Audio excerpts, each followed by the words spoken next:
Hi, everybody. Today we are talking about a great poem called Poetry is Not a Luxury, or not a poem as much as an essay that was written by Audre Lorde.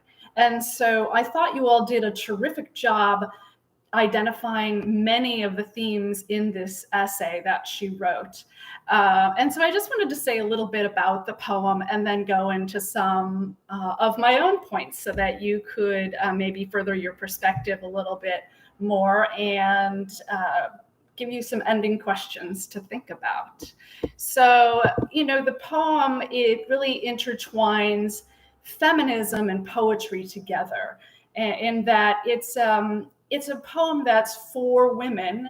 And she does start out, with a nod to all women, and then we can see a distinct shift in her piece from women to more particularly Black women. So I encourage you to go back and look at the piece again to see where she makes that shift. So she's bringing it sort of from the universal, something we can all identify with, to the more specific. And that is probably something you're used to doing in your writing, particularly when you're crafting your introduction, right? You're moving from some general comments and then getting into this more specific topic that you plan to address. So it's a really nice technique also that illustrates some strong writing pieces that you can work into your own writing. So Lorde's quote, "Poetry is not a luxury, but a necessity of our existence," really means that women should use their voices, channel their energy into poetry.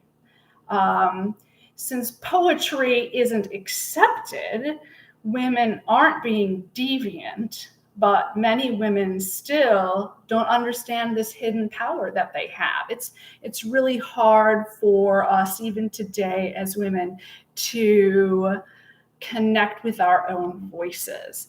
And so some of the main themes that all of you sort of touched on in your posts were that of racism, classism, feminism, homophobia, sexism, and oppression. And that those are themes that are definitely all within the essay. And you could take each one of those themes and probably write a thesis on it, right? But there's another theme that stood out to me that I wanted to focus on and share with you, and that is the process of discovery. I wanted to examine this idea of the process of discovery.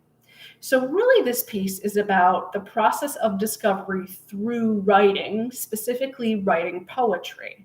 So many authors before Lorde have expressed this idea that they write to discover who they are, and they write to illuminate what is happening for them internally, inside, and externally out in the world. So for Lorde, she's really describing this process of discovery. So for me, journaling serves as this process of discovery, right? I write in my journal to discover this sense of who I am, to find my voice, to look at those internal pieces. And so I guess my question really to you, and this is, speaks directly to whether you identified with the poem, not or the essay. Not a lot of us write poetry, right? So I don't find that I discover who I am when I write a poem, but I do find that I discover who I am or things about the world that need to be illuminated by writing in my journal. So my question then is, do you use writing, any kind of writing, to discover who you are and to discover your voice in the world? Do you use writing as a tool? And if not, maybe think about why you don't, and then also think about what is it that brings about this process of discovery for you? What tools serve this same factor? Instead of poetry, what tools are you using to discover more about yourself and illuminate the issues going on in the world? So that's what I wanted to talk about today. I hope you enjoyed it, and I will see you in the discussion area.